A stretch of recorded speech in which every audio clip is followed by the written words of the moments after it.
अस्सलामुअलैकुम वरहमतुल्लाहि वबरकातुहू। उर्दू मीडियम की संवेदा क्लासेस में मैं आप सभी का खैर मकदम करती हूँ। मेरा नाम आरिफा बेगम है और मैं government girls high school station road Raichur में एक माऊन मौलिमा हूँ।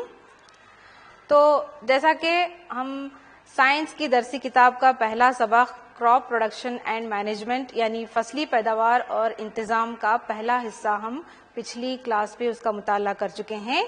आज हम उसके दूसरे हिस्से का मुताला करेंगे। तो पिछली क्लास में आपने सीखा कि माहौल से क्या मुराद है, जानदार अज़वियों को ग़िज़ा की ज़रूरत क्यों होती है, फसलों की किस्में, ज़राती तौर तरीक़े, मिट्टी की तैयारी, ज़राती साजो सामान। तो इसके बारे में हम मुताला कर चुके हैं अपनी पहली क्लास में। तो आज हम सीखेंगे बुआई क्या है, बुआई के लिए इस्तेमाल किए जाने वाले औजार, खाद और फर्टिलाइजर मिलाना, नामियाती खाद कैसे तैयार करते हैं, नामियाती खाद के क्या फायदे हैं और खाद और फर्टिलाइजर के दरमियान फर्क। तो चलिए सबसे पहले बुआई यानी बीज बोना। तो जैसा कि आप यहाँ पर तस्वीर में देख रहे हैं, बुआई मतलब फसल उगाने के लिए मिट्टी के अंदर बीजों को पहुंचाने के तरीके को हम बुआई कहते हैं। तो यहाँ पर तस्वीर में देखिए बुआई। तो बुआई का मतलब क्या है, फसल उगाने के लिए मिट्टी के अंदर बीजों को पहुंचाने के तरीके को हम यहाँ पर बुआई कहते हैं। तो बुआई के लिए यानी बीज बोने के लिए किसान बीजों का इंतखाब करते हैं यानी बीजों को चुनते हैं। तो सारी बीजें जो हम यहाँ पर दस्तयाब हैं उन बीजों में से हम बीजों का इंतखाब करते हैं यानी किसान बीज बोने से पहले, बुआई से पहले बीजों को चुनते हैं। तो किस तरह के बीजों को चुनते हैं, तो यहाँ पर अच्छी क्वालिटी के बीज हों, अच्छे अक़साम के साफ बीज, अच्छी किस्म के बिल्कुल साफ क्लीन और सेहतमंद बीज यानी हेल्दी।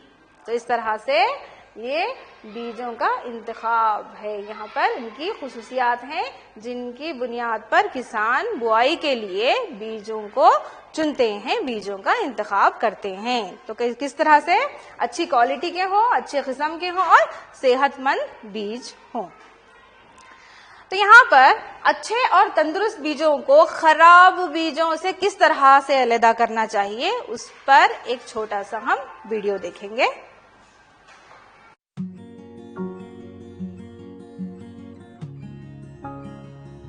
इस सरगर्मी के लिए हमें जरूरत है पानी की, जो कि बीकर में है, और कुछ बीज। आप कोई भी बीज ले सकते हैं, मूंग के बीज या चने के बीज। तो इन बीजों को हम पानी में डाल देते हैं। कुछ देर बाद आप देखेंगे कि कुछ बीज पानी में ऊपर तैरने लगे हैं और बहुत सारे बीज पानी में नीचे बैठ जाते हैं। इसकी क्या वजह हो सकती है? इसकी ये वजह है कि जो बीज पानी के ऊपर तैरने लगे हैं वो खोखले हैं। इसी वजह से वो पानी में ऊपर की तरफ तैरते हुए नजर आते हैं। तो उम्मीद है बीजों के मुतालिक जो हमने वीडियो देखा उसे देखकर आप यहाँ पर समझ गए हैं कि कुछ बीज जो पानी के ऊपर तैरने लगे हैं वो क्यों, क्या वजह है कि कुछ बीज जो बीकर में कुछ बीज हैं वो बीज पानी के ऊपर क्यों तैरने लगे हैं। तो इसलिए तैरने लगे हैं कि ये बीज हल्के होते हैं और हल्के बीज खोखले होते हैं।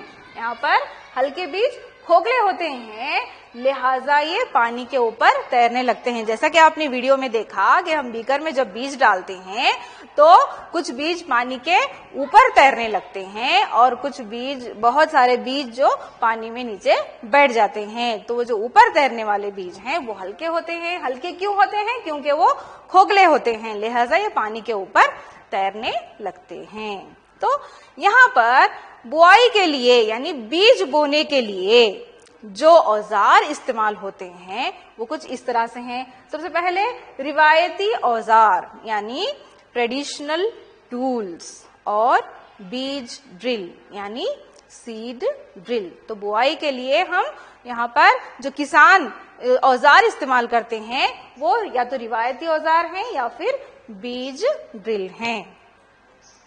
तो यहाँ पर देखिए, जैसा कि आप यहाँ पर तस्वीर में देख सकते हैं कि ये रिवायती औजार खीफ की शक्ल का है। तो बीज बोने के लिए यानी बुआई के लिए यहाँ पर रिवायती तौर पर जो रिवायती औजार इस्तेमाल होते हैं उनका जो इस्तेमाल किया जाता है वो खीफ की शक्ल के फनल शेप्ड होते हैं। यहाँ पर देखिए, फनल शेप्ड, फनल यानी खीफ।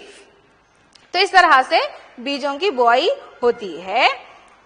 तो ये खीफ यहाँ पर जैसा कि आप देख सकते हैं, खीफ यानी फनल, बीजों को खीफ के अंदर डाला जाता है यानी भर दिया जाता है, जहां से ये नोकीले सिरों वाले पाइपों से गुजरते हैं। बीजों को फनल के अंदर, यहाँ पर फनल के अंदर भर दिया जाता है और ये बीज नोकीले सिरों वाले पाइप के जरिए से होकर गुजरते हैं और इस तरह से ये सिरे, ये खीफ के सिरे, जो फनल के ये सिरे, जो नोकीले सिरे होते हैं, ये मिट्टी में घुसकर बीजों को वहां तक पहुंचा देते हैं। तो इस तरह से ये रिवायती तौर पर ये जो खीफ नुमा औजार यहाँ पर इस्तेमाल किया जाता है, तो ये इस तरह से खीफ की शक्ल का होता है और यहाँ पर बीजों की बुआई होती है। और दूसरा है बीज ड्रिल यानी सीड ड्रिल। पहला था रिवायती औजार जो कि खीफनुमा, और ये दूसरा है ये सीड ड्रिल यानी बीज ड्रिल। तो आजकल बुआई के लिए बीज ड्रिल का इस्तेमाल किया जाता है। तो बीज ड्रिल को ट्रैक्टर की मदद से, यहाँ पर देखिए आप तस्वीर में बीज ड्रिल, ये बीज ड्रिल है और इसे ट्रैक्टर की मदद से यहाँ पर चलाया जाता है। तो ये भी बुआई के लिए इस्तेमाल होने वाला औजार है। तो यहाँ पर बीज ड्रिल की क्या खुसूसियात हैं?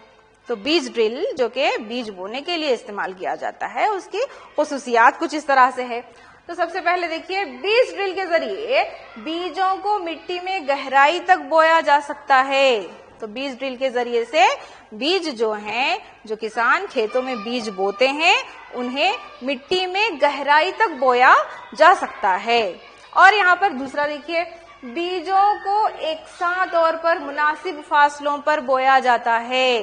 तो बीज जो कि हम गहराई तक सीड ड्रिल के जरिए यहाँ पर बो सकते हैं, तो उन बीजों को सिर्फ गहराई तक ही नहीं बल्कि एकसां तौर पर मुनासिब फासलों पर बोया जाता है। और बीज ड्रिल के जरिए से बीज मिट्टी से अच्छी तरह ढक जाते हैं। क्योंकि ये गहराई तक पहुंचते हैं, तो बीज ड्रिल की मदद से बीज मिट्टी से अच्छी तरह ढक जाते हैं और इन्हें परिंदों के जरिए कोई नुकसान नहीं पहुंचता है। क्योंकि बीज ड्रिल की मदद से बीज मिट्टी में गहराई तक जाते हैं और मिट्टी से अच्छी तरह से ढक जाते हैं। तो इस तरह से इन्हें कोई नुकसान, चाहे परिंदे हो या फिर दूसरे दीगर जानवर हो, इससे कोई नुकसान नहीं पहुंचता है। और बीज ड्रिल के जरिए किसान का वक्त और मेहनत भी बचती है। तो इसका भी जो है यहाँ पर बहुत फायदा है बीज ड्रिल का, कि बीज ड्रिल के जरिए किसान का वक्त और मेहनत दोनों की बचत होती है। तो इस तरह से रिवायती औजार और बीज ड्रिल यहाँ पर इनकी अहमियत है। तो अब अगला आगे बढ़ते हैं। तो यहाँ पर स्क्रीन पर आप दो तस्वीरें देख रहे हैं। तो इन तस्वीरों को गौर से देखिए। तो इन तस्वीरों में आप क्या देखते हैं? इन तस्वीरों में आप देखते हैं कि यहाँ पर पौधों को छोटी छोटी थैलियों में रखा गया है।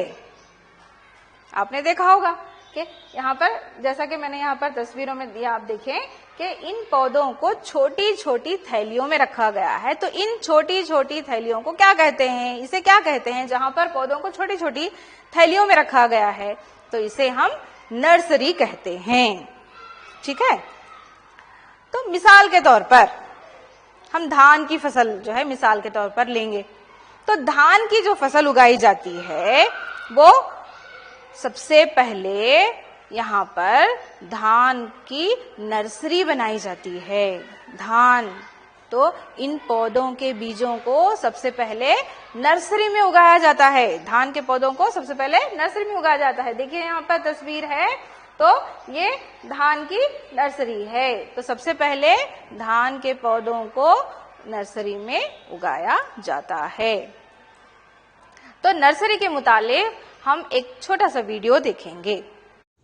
धान जैसे कुछ पौधों के बीजों को पहले नर्सरी में उगाया जाता है। जब इनसे छोटे छोटे पौधे निकल आते हैं तो इन्हें हाथों के जरिए खेत में मुंतकिल कर दिया जाता है। पौधों की कसाफत को कम करने के लिए इनके दरमियान मुनासिब फासला बहुत अहम है। इससे पौधों को सूरज की रोशनी, तग़ज़िया और पानी मुनासिब मिक़दार में हासिल होते हैं। कसाफत को कम करने के लिए बाज़ औक़ात कुछ पौधों को खेत से बाहर निकाल दिया जाता है।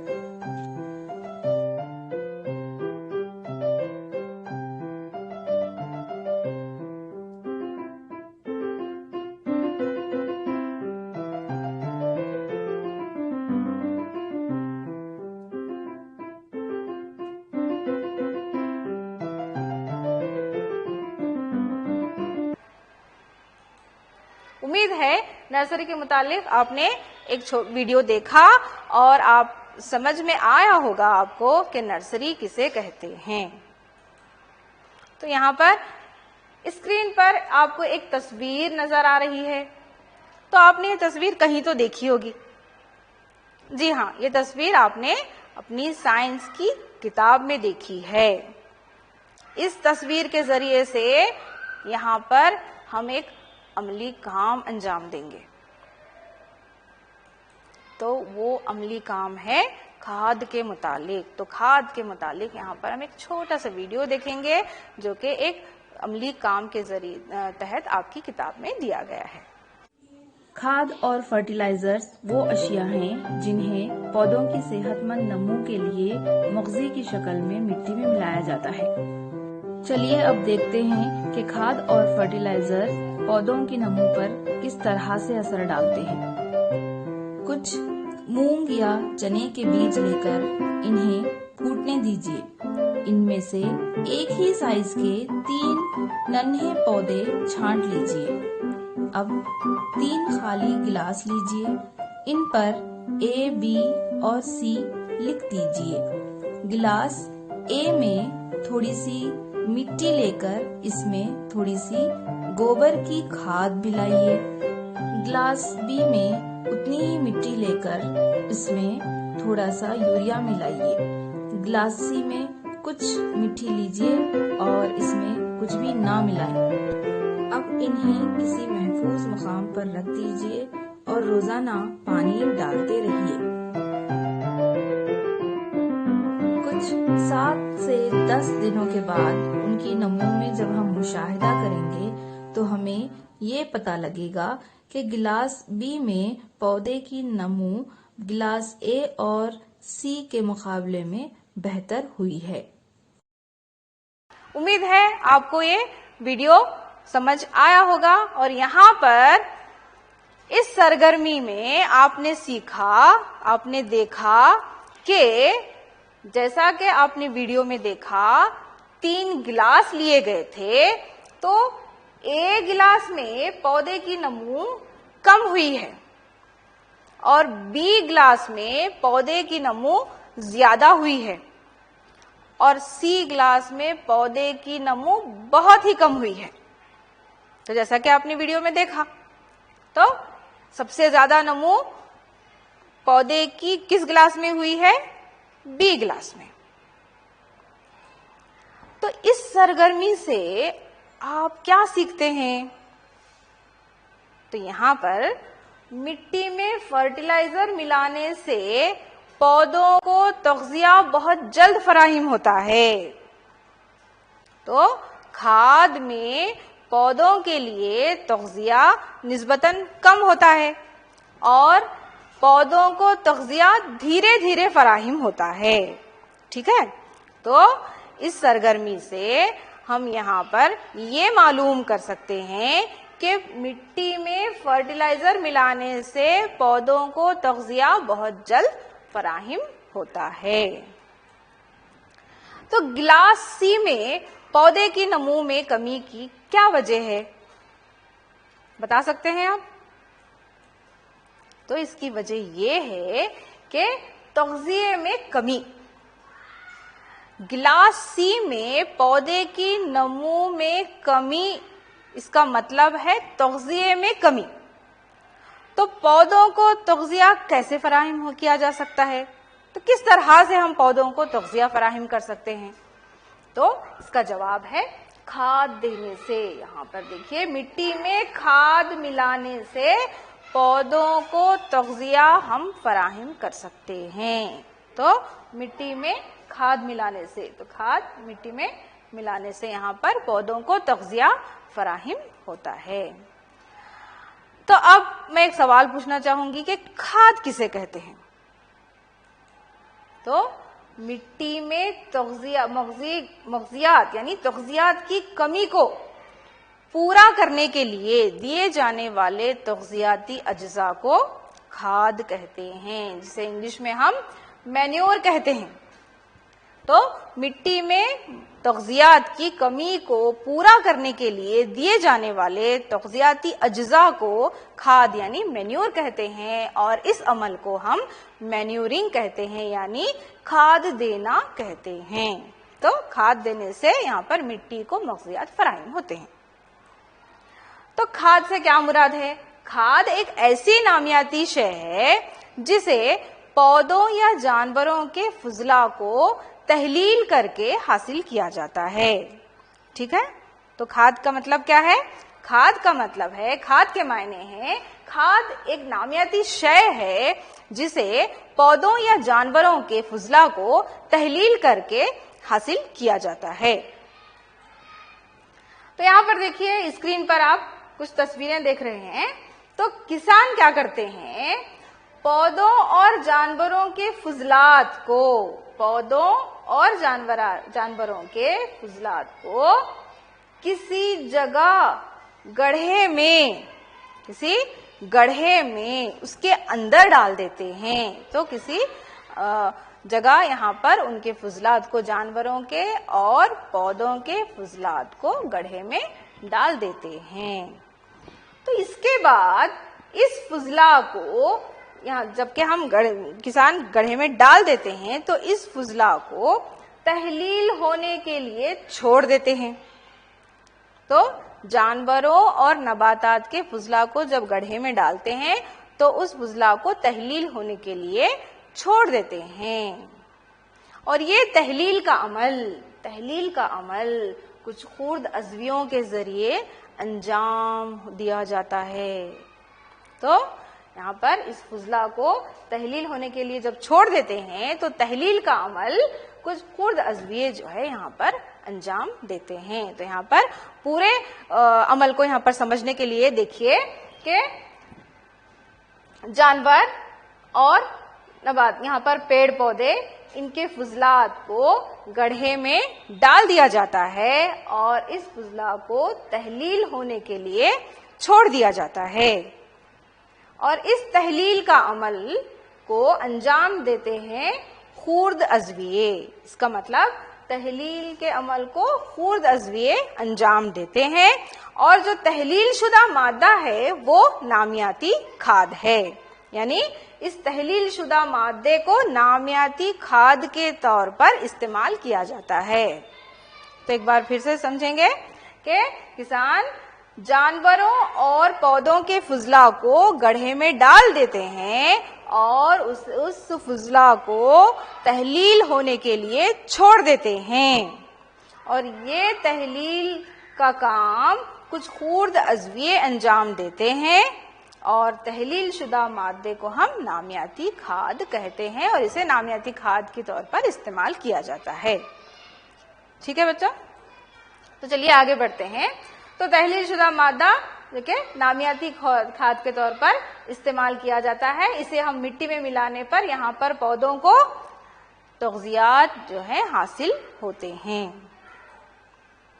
तो आगे बढ़ते हैं फर्टिलाइजर। तो खाद के बारे में हम पढ़ चुके हैं, अब ये है फर्टिलाइजर। तो फर्टिलाइजर जिसे हम अंग्रेजी में भी फर्टिलाइजर ही कहते हैं। तो फर्टिलाइजर एक ऐसी कीमियाई अशिया हैं जो एक मखसूस मग़ज़ी से भरपूर होती हैं। तो यहाँ पर फर्टिलाइजर कीमियाई अशिया हैं जो एक मखसूस मग़ज़ी से भरपूर होती हैं।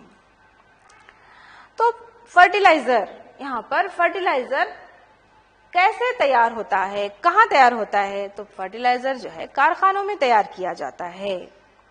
तो यहाँ पर फर्टिलाइजर की कुछ मिसालें हैं। Urea, ammonium sulphate, super phosphate, potash और एनपीके यानी नाइट्रोजन, फास्फोरस और पोटेशियम, ये फर्टिलाइजर की मिसालें हैं।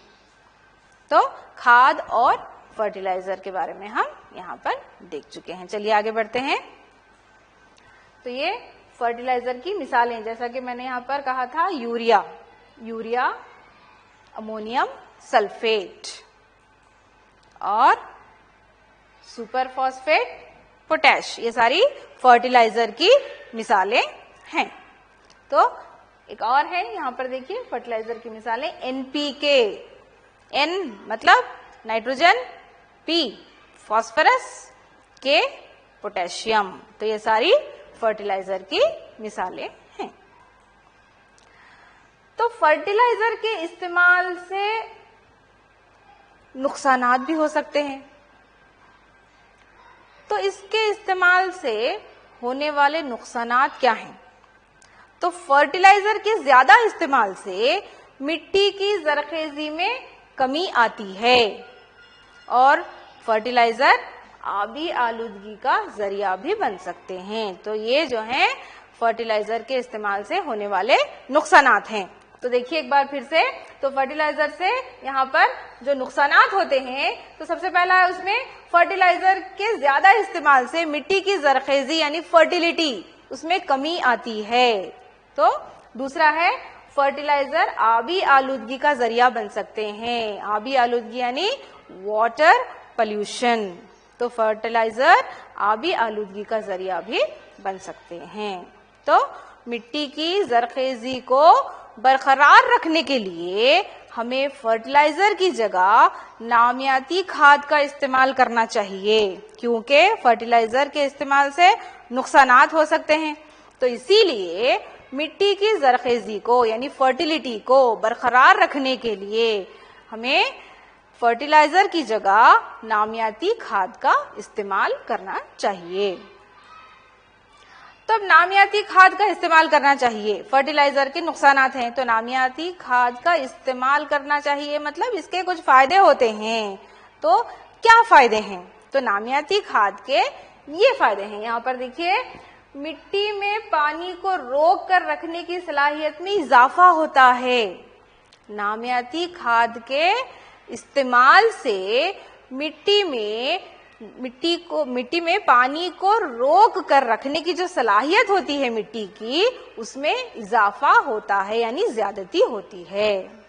दूसरा फायदा, मिट्टी मसामदार हो जाती है, जिसकी वजह से यहाँ पर देखिए मिट्टी मसामदार हो जाती है, जिसकी वजह से गैसों के तबादले में आसानी होती है। तो ये नामियाती खाद के इस्तेमाल का दूसरा फायदा है। तो देखिए आगे बढ़ते हैं, और इससे फायदेमंद खूर्द अज़वियों की तादाद में इजाफा होता है। तो नामियाती खाद के इस्तेमाल से यहाँ पर खूर्द अज़वियों की तादाद में इजाफा होता है। देखिए यहाँ पर इससे मिट्टी की साख्त में बेहतरी आती है, मिट्टी की साख्त भी जो है उसमें बेहतरी आती है। तो ये सारे नामियाती खाद के फायदे हैं। तो यहाँ पर एक बार फिर से देखते हैं हम, मिट्टी में पानी को रोक कर रखने की सलाहियत में इजाफा होता है, मिट्टी मसामदार हो जाती है जिसकी वजह से गैसों के तबादले में आसानी हो जाती है, और इससे फायदेमंद खुर्द अज़वियों की तादाद में इजाफा भी होता है और इससे मिट्टी की साख्त में बेहतरी आती है। तो चलिए आगे बढ़ते हैं। तो मिट्टी में मग़ज़ियात फराहिम करने के लिए एक और कारगर तरीका भी है। तो मिट्टी में मग़ज़ियात की फराहमी का एक और तरीका भी है जिसे हम फसली गर्दिश कहते हैं, यानी क्रॉप रोटेशन कहते हैं। तो मिट्टी में मग़ज़ियात बरकरार रखने के लिए हम उसे खाद देते हैं। तो खाद के अलावा भी एक और तरीका है जो किसान अपनाते हैं, उसे हम फसली गर्दिश कहते हैं, यानी क्रॉप रोटेशन कहते हैं। तो फसली गर्दिश के क्या मायने हैं? तो फसली गर्दिश के मायने हैं मुख्तलिफ फसलों को मुतबादिल तौर पर उगाना। किसान एक मौसम में फलीदार चारा और दूसरे मौसम में गेहूं की फसल उगाते हैं। तो यहाँ पर फसलों को मुतबादिल तौर पर उगाया जाता है, तो इसे हम फसली गर्दिश कहते हैं, यानी क्रॉप रोटेशन कहते हैं। तो यहाँ पर देखिए, क्रॉप रोटेशन, यहाँ पर मुतबादिल तौर पर जो है फसलों को उगाया जाता है।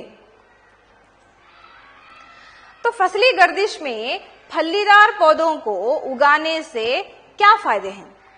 यहाँ पर जैसा कि मैंने कहा कि फसली गर्दिश में फलीदार पौधों को उगाया जाता है, तो इनको उगाने से मिट्टी में एक अहम तग़ज़िया होता है नाइट्रोजन, उसकी भरपाई होती है।